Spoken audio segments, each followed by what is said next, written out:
J'ai un souvenir très flou, d'un quart de seconde dans l'ambulance. Et bon, je sentais qu'il y avait un problème avec ma jambe. Et je ne sais pas si je l'ai dit à voix haute ou si je l'ai que pensé, mais en tout cas, je leur disais « sauvez-moi ma jambe ». Je suis devenu alchimiste. Cette jambe qu'on m'a arrachée, je l'ai transformée en force. Moi, j'aime pas la connotation qu'il y a derrière le mot handicapé. Je trouve qu'il est trop employé. On l'utilise pour tout et pour rien. Et au final, je trouve qu'il y a une connotation derrière qui est de quelqu'un qui a du mal, qui fait pas grand-chose, alors que nous, justement, on en fait plus que les autres. Et on vit à fond de toute manière, on vit comme les autres. Donc je trouve pas qu'on soit handicapé. Si ce n'est pas plus. Ouais, c'est ça. Donc, à la limite, on a peut-être un handicap, mais on n'est pas handicapé. On le dépasse surtout.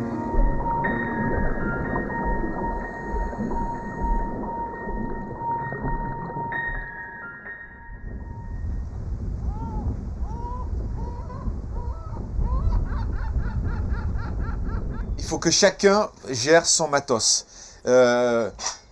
Vous manque un bras, une jambe, les deux, je m'en tape. L'important, c'est que chacun se prenne en charge.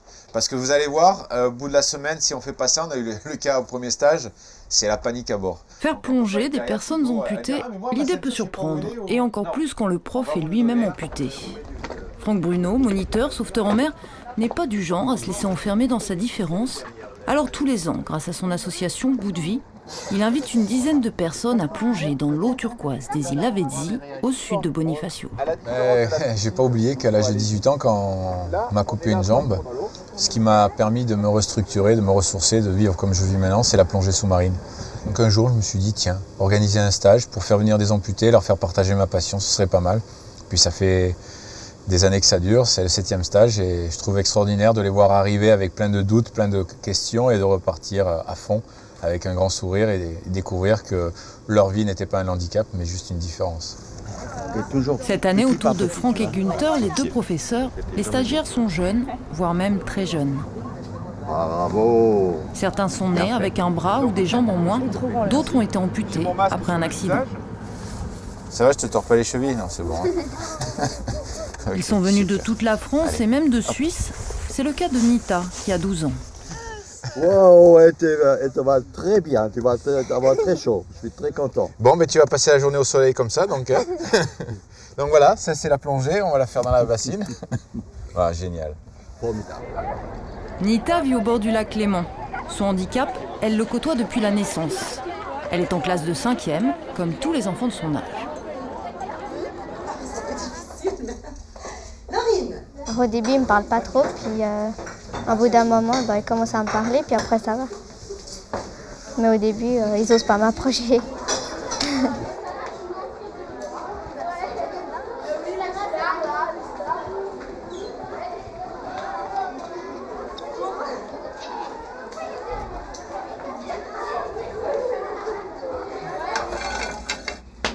D'origine indienne, Nita a été adoptée à l'âge d'1 an et demi. Et dans la famille Gervasi, le regard des autres, on s'y est habitué. C'est clair qu'au départ, les gens ils sont surpris. Mais moi, je l'ai aussi toujours dit que la première fois que je l'ai vue, j'ai aussi le choc. Il faut être honnête. Après, une fois que les gens ils la connaissent, ils sont tous, je dirais, plutôt que trop gentils avec elle. Hein? Elle scrape avec ça. Alors, on a toujours trouvé que plus elle pouvait être autonome, plus elle pouvait faire par elle-même, plus c'était cadeau pour elle pour après, quoi. Et puis, c'est vrai que, honnêtement, quand nous, on l'a adoptée, on s'était dit, bon, il va falloir s'en occuper, etc. Et d'elle-même, c'est un tempérament, c'est une fonceuse, elle est assez autonome, quoi. Et les prothèses, t'en as pas parce que tu peux pas en mettre ou comment ça se passe? Je veux pas en mettre. Tu peux nous dire pourquoi? Parce que je préfère être par terre, parce que je cours plus vite et puis je joue plus avec les autres, tandis qu'avec les prothèses, je peux pas courir. Tu te sens un peu paralysée. Voilà. Elle en a eu des prothèses, c'est pas qu'elle n'en a pas eu, mais voilà, à un certain moment, quand j'ai dit maintenant elle devient trop petite, il faut refaire, elle a dit non. Alors voilà, on respecte son choix, elle sait qu'elle peut en avoir, si un jour elle en voudra, elle en mettra. Mais pour le moment, on est à l'étape ça. Et ça va bien comme ça. Bon, on va y aller gentiment. Nita, tu vas être sur mon détendeur. D'accord ?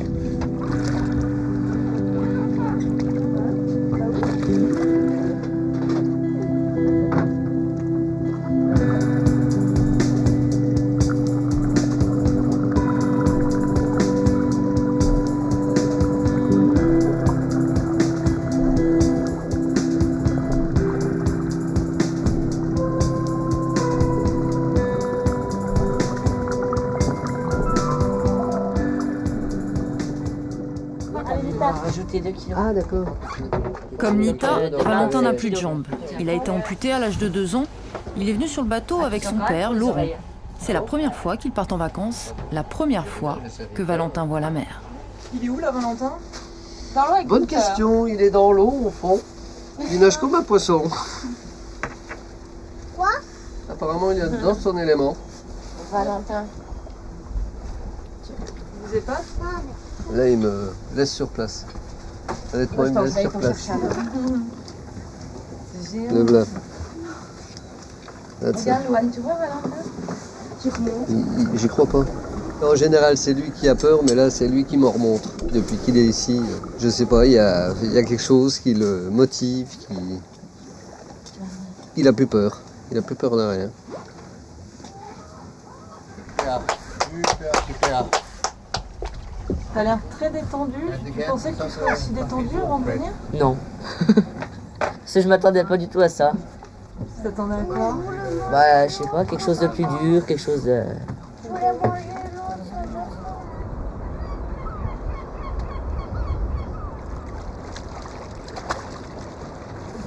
Tu veux mettre des poissons? La Benjamine du bord s'appelle Louane. Elle n'a que 3 ans et demi. Elle a été amputée après un accident avec une tondeuse 10 mois avant le stage. faut pas l'abîmer. Sur le bateau, elle semble à l'aise, même si le traumatisme reste très présent pour Louane et sa mère Corinne. Tu mets ton oignon dans l'eau? Ça te ferait du bien. Regardez. Attends, on va aller un peu plus loin. Je peux te faire voir des petites crevettes. Ils ont là entre les rochers. Mais il faut qu'il te porte, Gunther, là, parce que moi, je peux plus, là.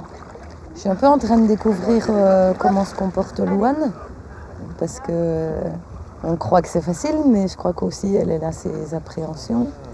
Peut-être que là, elle est aussi, elle, face à la réalité pour la première fois. Je crois qu'elle a vraiment à découvrir. Voilà. Découvrir son handicap, découvrir aussi les autres. Et je pense que ça va l'aider à accepter aussi son nouveau corps, son handicap. Et puis moi aussi, je la découvre aussi, une nouvelle. Maintenant, on est sorti de la souffrance, on n'est plus là-dedans. Mais du coup, on apprend à vivre avec et puis à vivre le mieux possible, voilà, avec ça.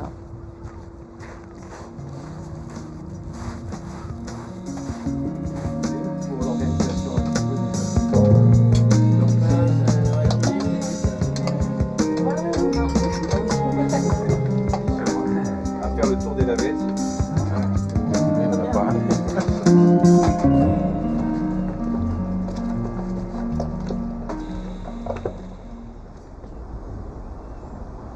Parmi les stagiaires, il y a Sandra, 19 ans. En mars 2008, après un accident de train, elle a dû être amputée de la jambe droite.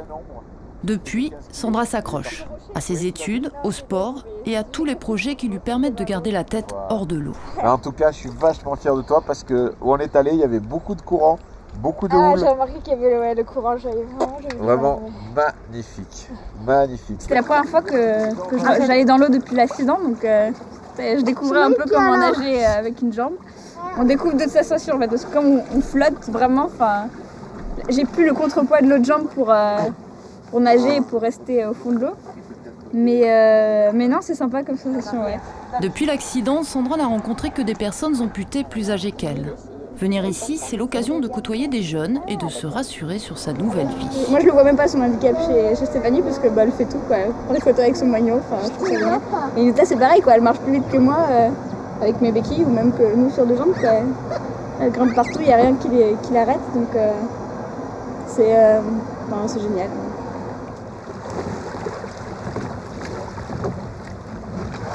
Et c'est vrai que la première question, c'est bon, qu'est-ce que je vais pouvoir encore faire et qu'est-ce que je pourrais plus faire. Et finalement, je me suis rendu compte qu'il y avait beaucoup plus de choses que je pourrais encore faire que de choses que je pourrais vraiment plus faire. Il y a la danse, je pense, je pourrais jamais en faire comme j'en ai fait. Mais sinon, pour le reste, je pense qu'il n'y a pas vraiment de limite, quoi. Comme dit Franck, nous, on n'a pas de limite, c'est les autres qui nous en mettent. Par contre, j'ai une question, Franck, par rapport au moignon. J'ai une chaussette compressive. Ouais. Faut que je la garde ou pas? Ouais, c'est J'en ai une autre sèche de toute manière. Et c'est en quelle matière? C'est comme ça? Non. Non. Elle prend la flotte? Bah, j'ai jamais essayé, je pense, oui. Bah, enlève, tu me fais voir. Pour moi, c'est encore une partie un peu intime, j'ai encore un peu de mal. Ça me dérange pas de les voir, mais le mien, ça reste encore quelque chose un peu nouveau. Je suis encore un peu pudique là-dessus, mais bon, en même temps, on est tous dans le même cas ici, donc je pense que ça va venir au fur et à mesure de la semaine. Si tu vois que le sel peut te faire des dégâts, on a des sachets. Tu sais, les sachets pour mettre les légumes là. Hein, tu te mets ton moignon dessus et déjà ça te protège un peu plus. Mais bon. Les gens ici, ils regardent pas vraiment le moignon comme quelque chose qu'ils connaissent pas. Au contraire, c'est un peu plus le regard d'expert. Ah oui, donc ton moignon il est comme ça. Est-ce que tu as ici? Donc finalement, c'est pas du tout le même rapport, quoi. C'est pas ah, t'as eu un accident. Ah, c'est ton moignon. Enfin, c'est pas du tout le même regard, donc c'est beaucoup moins gênant pour moi de le montrer. Tu penses que ça va t'aider à l'assumer au retour, par exemple, si tu vas à la plage? Oui, je pense, parce que finalement, là, je suis en maillot de bain et ça va. Donc je me dis, avec des gens que j'aime et avec mes amis, il n'y aura pas plus de problèmes non plus. C'est plus les regards extérieurs qui ne me connaissent pas, où là, c'est peut-être un peu plus dur. Non, mais c'est une taille allemande. Et par rapport à ta vie de femme, par rapport aux rencontres amoureuses que tu peux faire, comment tu envisages les choses? Finalement, je me dis que l'avantage, c'est que je pourrais pas tomber sur des, sur des connards. Hein. Au moins, je me dis que voilà, celui avec qui je passerai ma vie, ce sera quelqu'un vraiment de bien et je pense que j'aurai pas de mauvaises surprises.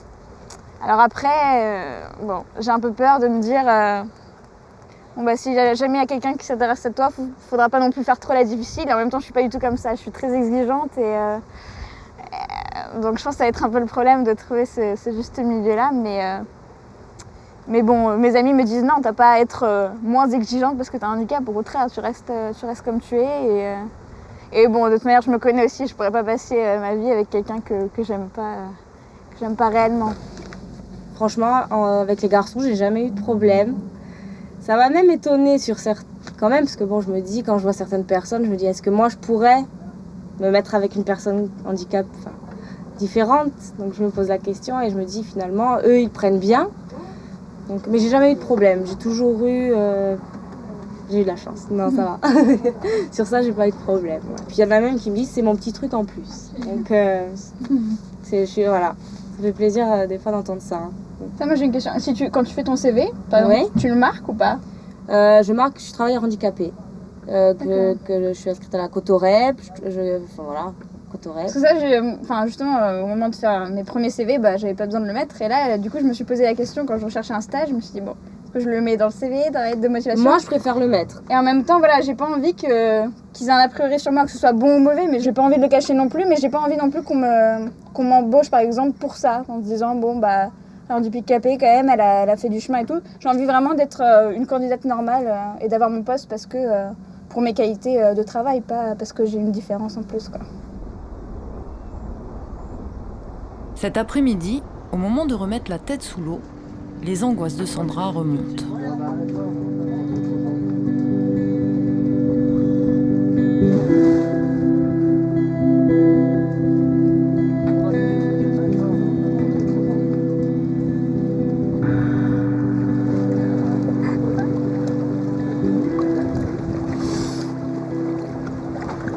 J'ai eu un peu peur ce matin et du coup je pense que j'ai pas trop fait attention parce qu'après au retour ça s'est bien passé donc j'ai eu le temps de me calmer, mais là au moment d'y retourner Je te laisse ma place puis tu vas à côté de Franck. non mais ça va aller, je sais qu'après je vais revenir, je vais être contente de l'avoir fait, mais sur le moment c'est un peu dur. Je te frotte un peu le dos là, tu le sens pas mais je te frotte le dos. Non mais voilà, je suis bien entourée donc je sais que ça va bien se passer, mais voilà. Alors je vais t'expliquer un truc. Donc que tu aies peur, c'est pas un problème. Donc moi ce que je te propose, c'est même une protection. Je sais que c'est complètement compréhensible. Tu vois la mer qui est dehors, tu dis il y a du courant et tout. Ça c'est ton imagination et c'est toi, je la respecte. Ok? Et c'est pas un échec. C'est que ça gueule. Ok? Allez, mets bien ton masque. Non mais si jamais ça va, je pourrais continuer. Ah mais bien sûr. Tout ça c'est pour me baratiner. Ah putain les gonzesses.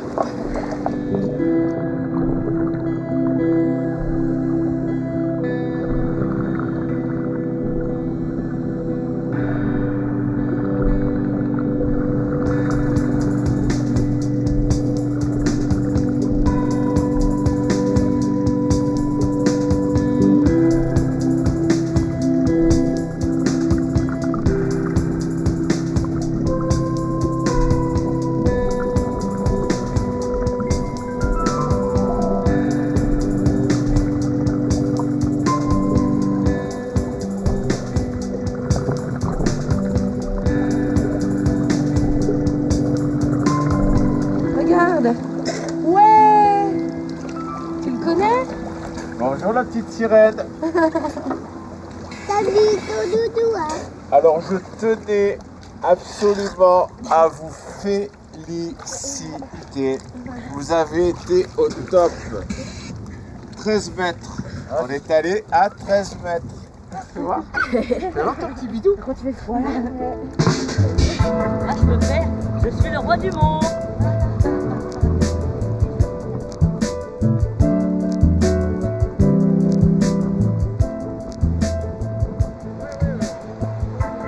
Revoici Franck avec un invité de marque qui rend une visite surprise aux stagiaires. Allez, on monte à bord. Et bonjour. Bichente Lizarazu, champion du monde de football et surtout parrain de l'association, vient plonger avec eux. Salut. Bonjour. Sandra. Bonjour. Et les autres, je sais pas où ils sont. Trois en Suisse. Ah, c'est trois en Suisse, bon. Ouais. Ah oui, Julie avec la... Après, Miana, elle est plus belle. Ah bah, elle est drôlement plus belle que celle de Franck. Oh, regarde, on va voir. C'est impossible. C'est impossible. C'est pas mal quand même, hein. Le plus haut. Et pendant qu'on papote, à l'arrière du bateau, et grâce à la complicité de Günther, Valentin s'apprête à plonger en totale autonomie. Dis donc là, Valentin, c'est le grand jour. Tu pars avec ta bouteille, c'est ça? Ouais. T'avais déjà plongé avec une bouteille? Non, c'est la première fois aussi. Donc pour le dernier jour... Ouais, ça finit en beauté. Là, tu appuies un petit peu pour avoir un peu d'air. Voilà, impeccable. Bon, il est surveillé, hein, parce que normalement on ne part jamais tout seul, mais là il est surveillé, il y a tout le monde qui le regarde. Mais je pense que pour lui c'est important, parce que c'est une étape supplémentaire, c'est-à-dire qu'il a l'impression d'être autonome en fait. C'est-à-dire de se débrouiller tout seul, et quand il va rentrer chez lui, il va dire j'ai plongé tout seul. Et je pense que c'est un truc de fou dans sa tête. C'est une semaine, je pense, où, qui te rebooste, quoi, qui te redonne confiance, tu te dis mais c'est génial, je peux faire plein de choses quoi, en fait. C'est aussi un univers, je pense, qui est très apaisant quand ils doivent se poser beaucoup de questions, tous ces gamins. Ils doivent avoir beaucoup de doutes. Et le fait de vivre aussi en harmonie avec la nature, avec la mer, la nature ne juge pas par rapport à l'homme. En fait, le problème, c'est le jugement de l'homme. Donc, du coup, ils se sentent sûrement beaucoup plus à l'aise, beaucoup plus en confiance. Et je pense que la nature a un pouvoir extraordinaire sur eux aussi. Ce qui est certain aussi, c'est que tu as moins envie de te plaindre derrière. Ça, c'est sûr aussi. C'est énorme. En une semaine, Valentin s'est transformé, hein, comme une fleur qui s'ouvre. C'est quelqu'un qui est arrivé avec plein d'angoisse, plein de doutes. Il est tout seul avec une petite bouteille, en sécurité bien sûr, mais à la surface. Voilà, je crois que là, il a compris des tas de choses. La plongée, c'est juste une excuse. S'il sait s'adapter à la plongée, il saura s'adapter à trouver un boulot, une femme, une vie de tous les jours. Ça, c'est... Moi, prof de plongée, ça, c'est énorme. Ça va être des super bons souvenirs, surtout. Ça va être dur de se remettre dans le quotidien? Je pense. Autant pour lui que pour moi. Hein. Il va falloir reprendre les bonnes habitudes. Mais bon, ça restera des bons souvenirs. Ce qui lui a rechargé les batteries. C'est ce qu'il lui fallait. Alors,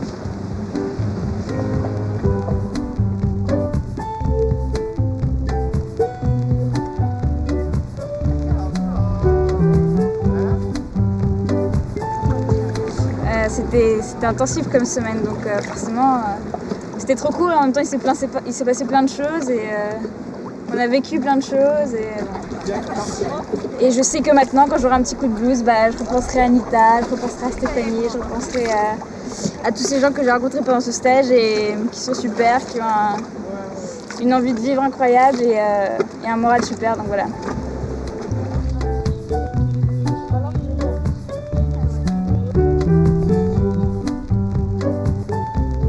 Plein de choses, des images, des belles rencontres, des décors. Je veux pas rentrer.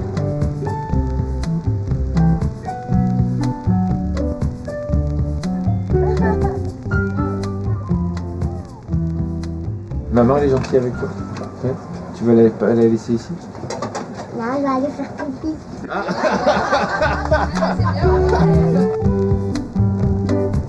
Ça va être dur de quitter tout ce monde, mais d'un côté, je me réjouis un peu de rentrer chez moi. Mais j'oublierai pas.